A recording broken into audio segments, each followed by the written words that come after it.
హరి ఓం శ్రీ గురుభ్యో నమ. జన్మనిచ్చిన తల్లిదండ్రులకు శిరసా పాదాభివందనాలు. దశమహావిద్యల్లో 9వ విద్య రాజమాతాంగి అమ్మవారు. అసలు ఈ పేరు పలుకుతేనే ఒళ్ళంతా గగులు పుడుతుంది. అంతటి అద్భుతమైనటువంటి నామస్మరణ రాజమాతాంగి అమ్మవారు. ఈ తల్లికి బిడ్డలన్నా, అమ్మవారిని ఆరాధించే వాళ్ళన్నా, భగవన్నామస్మరణ చేసేవాళ్ళన్నా అతీతమైనటువంటి ప్రేమ. దీనితో పాటుగా భార్యాభర్తల ఇరువురిలో కూడా, కుటుంబ మధ్యమంలో కూడా, కుటుంబం యొక్క అన్యోన్యతగా ఎవరైతే ఉంటారో ఆ తల్లే తిరిగి ప్రేమించగలిగేటువంటి శక్తి రాజమాతాంగి అమ్మవారికి ఉంటుంది. ఈ రాజమాతాంగి అమ్మవారు నలుపు రంగు వర్ణంలో ఉంటారు. నలుపు రంగు వర్ణంలో ఉండి ఎరుపు రంగు చీరను ధరించి ఉంటారు. ఎందుకనంటే వచ్చేటువంటి సమస్యలతో నీ ప్రాణాలేమీ పోవు, దానికి నేను అడ్డం వేస్తాను అని చెప్పి సకల దేవతలకు రాజ్యాధిపతి అయినటువంటి దేవత ఈ రాజశ్యామల అమ్మవారు. చాలా చోట్ల మనం చూస్తుంటాం, స్వార్థంతో కూడుకున్నటువంటి ఉపాసన కానీ చేస్తే మన శిరసు 1000 ముక్కలతో పగిలి మనం మరణిస్తాం.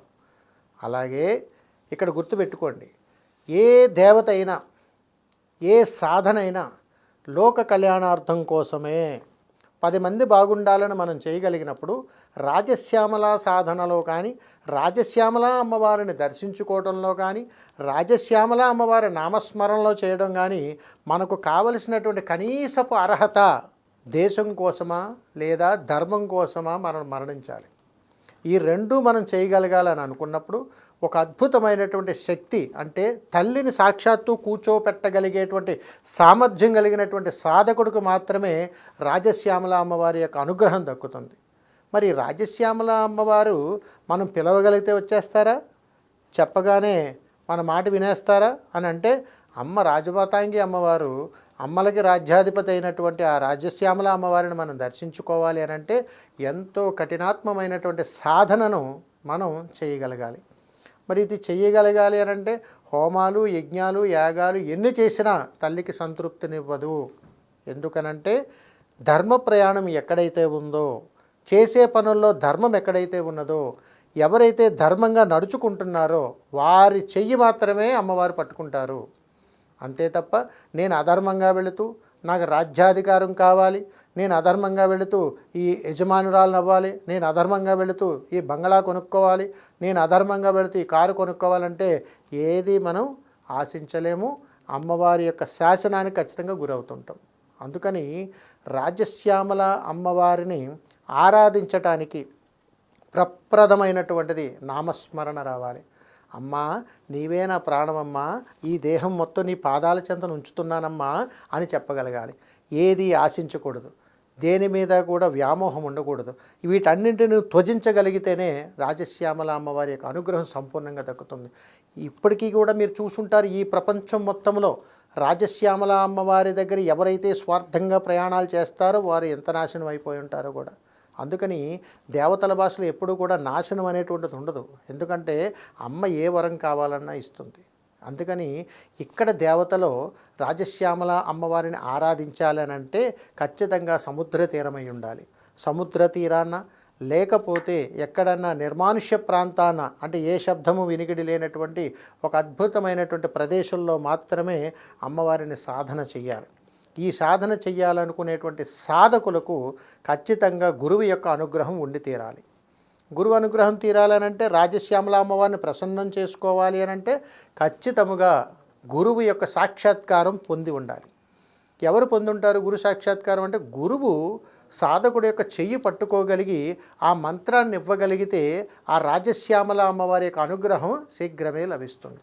గురువు అనుగ్రహం తెలియకపోయినా, గురువు దగ్గర గురుద్రోహం చేయటానికి ప్రయత్నం చేసిన, గురు దర్శనార్థమై నువ్వే సర్వస్వం గురుదేవా, నీవే నన్ను కాపాడాలని మనం వెళ్ళినా, అమ్మా నీకే నేను సర్వస్వం అర్పిస్తున్నాను, నాకు ఈ రాజ్యాధికారాన్ని ఇవ్వమ్మా అని మనం అడిగినా ఆ తల్లి కనికరించదు. అందుకని ఈ తల్లికి ఇష్టమైనటువంటి మహానివేదన ఏమిటనంటే దేహతర్పణ. అంటే అమ్మా నేను ఏదైతే వాగ్దానాన్ని నీ ముందు చేస్తున్నానో ఆ వాగ్దానాన్ని కానీ నేను తప్పితే నా శిరసు నువ్వు ఖండించవచ్చమ్మా అని చెప్పి ఆ తల్లికి ప్రమాణం చేస్తుంటాం. అందుకని రాజమాతాంగి అమ్మవారి దగ్గర కథం దేవా కదా వర్ధ తారా వర్ధన మండిత కదా రాజ్యం మహాదేవి అపశృతిహస్తన ఏకదేవా మహాదేవా సాదా మర్ధన మండిత అని చెబుతుంటారు. అమ్మా ఎన్నో వ్యయప్రయాసాలు కూడుకున్నానమ్మా, నిన్ను నేను ఆరాధన చేస్తున్నాను. ఎక్కడైనా కానీ నేను పొరపాటు చేసి నిన్ను ఆరాధన చేసి అధర్మంగా నేను ప్రయాణం చేస్తే నా శిరస్సు తప్పనిసరిగా నువ్వు ఖండించాలమ్మా, ఇదే శాసనం చెప్పి నువ్వు ప్రమాణం చేయి. ఖచ్చితంగా ఆ తల్లిని ఏ వరవాడికైనా ఇచ్చేస్తుంది. అంత గొప్ప కరుణామూర్తి ఈ తల్లి. అయితే ఈ తల్లికి ఇష్టమైనటువంటి ఒక లోహం ఉంటుంది. రాజమాతాంగి అమ్మవారిని దర్శనం చేసుకున్నప్పుడు అమ్మవారి యొక్క ముక్కెర ఏదైతే ఉందో అది వెండి లోహంతో ఉంటుంది. అలా వెండి లోహంతో నువ్వు ఏ దేవతకైనా సరే ముక్కెరను కానీ సమర్పించగలిగితే రాజమాతాంగి అమ్మవారి దర్శనం మనకు దక్కినట్టే. మరి ఇలాంటి అద్భుతమైనటువంటి శక్తియుక్తులతో కూడుకున్నటువంటి అమ్మను మనం దర్శనం చేసుకోవాలంటే ఎప్పుడు, ఎలాంటి సందర్భాల్లో? అందుకనే లోక కళ్యాణార్థం కోసం అమ్మవారికి అత్యంత ప్రీతికరమైనటువంటి రోజు ఏదన్నా ఉందా అని అడిగితే ఆశ్వీజ మాసంలో వచ్చేటువంటి శ్రీదేవి శరన్నవరాత్రి మహోత్సవాలు. అలాంటి శరన్నవరాత్రి మహోత్సవాల్లో 9 రోజులు కూడా నిత్యము అమ్మవారి దగ్గరకు వెళ్ళి నేరుగా అమ్మవారి యొక్క ముక్కెరను దర్శనం చేసుకోగలిగితే చాలు, అమ్మవారి యొక్క అనుగ్రహం ఖచ్చితంగా మనకు దక్కుతుంది. ఈ 9 రోజుల్లోనే నువ్వు ఏ సమస్య గురించి అయితే రాజ్యాధికారం చేయాలనుకుంటున్నావో ఖచ్చితంగా అధిష్టానం నీ సొంతమవుతుంది. అంతటి అద్భుతమైనటువంటి శక్తి ప్రసన్నరాలు రాజశ్యామల అమ్మవారు. మరి ఈ అమ్మవారికి ఎంతో వేద పఠనంతో కూడుకున్నటువంటి మహాయాగాలు నిర్వహిస్తేనే కానీ అమ్మవారు శాంతపరిచి అమ్మవారు మనం అనుకున్నటువంటి కోరికలు నెరవేర్చరు. కానీ ఈ తల్లిని పిలవగానే మనకి ఏ కోరికైనా సరే నెరవేరిపోతుంది. అందుకని రాజశ్యామల అమ్మవారిలో ఓం హం సం మహా హం రాం కాం క్లీం రాజశ్యామల హం హం కురు స్వాహ. ఇది ఈ మంత్రాన్ని అమ్మవారికి నివేదన పెట్టేటప్పుడు ధ్యానం చేసుకోగలిగితే ఎలాంటి ఇబ్బందులు ఉన్న సత్వరమే పరిష్కార మార్గం అవుతాయి. రాజశ్యామల అమ్మవారిని అనుగ్రహాన్ని పొందడం కోసం మీరు గమనించండి, దేవాలయానికి వెళ్తుంటాం, రికమెండేషన్లతో వెళ్తుంటాం. నేను పలానా వాళ్ళ తాలూకా అండి, నాకు దర్శనం కావాలి. అమ్మ దగ్గర దర్శనము ఎంతసేపు మనం వెయిట్ చేయగలిగితే అంత అనుగ్రహాన్ని పొందుతుంటాం. అందుకని దేవాలయాలకు వెళ్ళినప్పుడు, ముఖ్యంగా అమ్మవారి దేవాలయానికి వెళ్ళినప్పుడు తొందరపాటు తగదు. ముఖ్యంగా రాజశ్యామల అమ్మవారిలో ఎంత శీఘ్రంగా అయితే అమ్మవారు వరాన్ని ఇస్తుందో అంతే శీఘ్రంగా మనం శిక్షిస్తుంది కూడా. ఎందుకంటే ఈ దేవతలకు రాజ్యాధిపతి రాజశ్యామల అమ్మవారిని దర్శించేటప్పుడు, అమ్మవారి నామస్మరణ చేసేటప్పుడు, అమ్మవారి గురించి మాట్లాడేటప్పుడు, అమ్మవారి యొక్క వైభవం తెలుసుకునేటప్పుడు, అమ్మవారి యొక్క సాధన యొక్క గొప్పతనం తెలుసుకునేటప్పుడు చాలా జాగ్రత్తగా ఉండాలి. అందుకని మన మనసుని మంత్రంగా మార్చి, మన దేహాన్ని తంత్రంగా మార్చి, మనం ఎంచుకున్నటువంటి ప్రదేశాన్ని యంత్రంగా మార్చి అమ్మవారి యొక్క వరాన్ని పొందాలి తప్ప మనము అడ్డదారుల్లో వెళ్ళి శీఘ్రంగా త్వరగా అమ్మవారిని దర్శనం చేసుకొని అమ్మవారి యొక్క అనుగ్రహాన్ని పొందాలనేటువంటి కుతలమైనటువంటి బుద్ధితో కానీ మనం ప్రయాణం చేస్తే అమ్మవారి మోక్షము మనకి ఎప్పటికీ దక్కదు. కాబట్టి అత్యంత విలువలతో కూడుకున్నటువంటి సాధన విద్య ఏదైనా ఉన్నదానంటే రాజశ్యామల అమ్మవారే. ఈ తల్లికి ఒకటి చెప్తాను మీకు, మీరు గమనించండి. మీ ఊర్లో నిత్యము రోగాలు వస్తూ ఉంటాయి.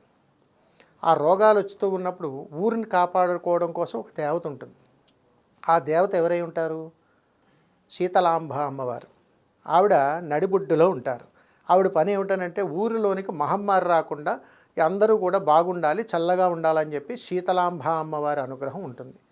ఈ శీతలాంబ అమ్మవారి అనుగ్రహం పొందాలి అని అంటే ఖచ్చితంగా ఆ గ్రామంలో ఉన్నటువంటి ప్రతి గడప ఆ తల్లికి తెలిసి ఉండాలి. ఇది తెలియాలనంటే ఆ ఊరిని పరిరక్షిస్తున్నటువంటి అమ్మ గ్రామదేవత పోలేరమ్మ. అంటే మనము అనేక నామాలతో పిలుస్తుంటాం. పోలేరమ్మ, అంకాలమ్మ, శుంకాలమ్మ, సుంకుళ్ళమ్మ, ఇలా అనేక రకాలతో అమ్మవారిని మనం పిలుస్తుంటాం. కానీ ఊరి పొలిమేరలో కూర్చున్నటువంటి అమ్మవారు ఊరిలోనికి ఉగ్రభూతాలు రాకుండా ఆవిడ అక్కడ కాపలా కాస్తూ ఊరిలో ఉన్న వాళ్ళందరూ ఆరోగ్యకరంగా ఉండాలని అర్ధరాత్రి పూట నడుచుకుంటూ శీతలాంబ అమ్మవారి దగ్గరకు వచ్చి సాక్షాత్తు శివానుగ్రహాన్ని ప్రతి ఇంటికి అందించాలని చెప్పి, ప్రతి ఇల్లు కూడా సుభిక్షంగా యోగంగా ఉండాలని చెప్పి శీతలాంబ అమ్మవారు నడిబొడ్డులో వెలుస్తారు. మరి ఈ అమ్మవారిని ఎవరైనా సంపూర్ణంగా ఆరాధిస్తున్నారా? లేదే. మరి ఈ సంపూర్ణంగా ఆరాధించినటువంటి ఈ అమ్మవారి అనుగ్రహం మనం పొందలేనప్పుడు ఆ ఊరిలో రాజ్యాధికారాలు ఏదీ శాశ్వతం కావు. కాబట్టి ఎక్కడ ఎప్పుడు ఎవరైతే రాజ్యాధికారం కోసం ఆశపడతారో, ఎవరైతే రాజ్యం సుభిక్షంగా ఉండాలని రాజు ప్రయాణం కోసం ప్రయాణం చేస్తారో, ఎవరైతే ఊరు బాగోగులు చూసుకుంటారో వారికి శీతలాంబ అమ్మవారి అనుగ్రహం ఎంతైతే ముఖ్యమో రాజశ్యాంబల అమ్మవారు కూడా అంతే ముఖ్యము. కాబట్టి ఈ తల్లికి ఇష్టమైనటువంటి మహానివేదనను ఎలా సమర్పించాలి, ఏం చేయాలి అని అంటే, ఈ తల్లికి ఇష్టమైనటువంటి ప్రీతికరమైనటువంటి నైవేద్యం గుమ్మడికాయలతో చేసినటువంటి నైవేద్యం. అంటే రాజశ్యామల అమ్మవారికి గుమ్మడికాయలను పుర్రెలుగా మార్చి అమ్మవారికి సమర్పిస్తారు. ఈ విధంగా ఏ సాధకుడైతే సాధన చేస్తూ అమ్మవారి అనుగ్రహాన్ని పొందడం కోసం గురువులతో ప్రయాణం చేస్తారో, ఎక్కడైతే మంత్రాన్ని సద్వినియోగం చేస్తారో వారికి మాత్రమే ఈ యొక్క అద్భుతమైనటువంటి అనుగ్రహం తప్పనిసరిగా దక్కుతుంది. సర్వే జన సుఖినో భవంతు. శుభం. For more videos like this, subscribe Big TV channel.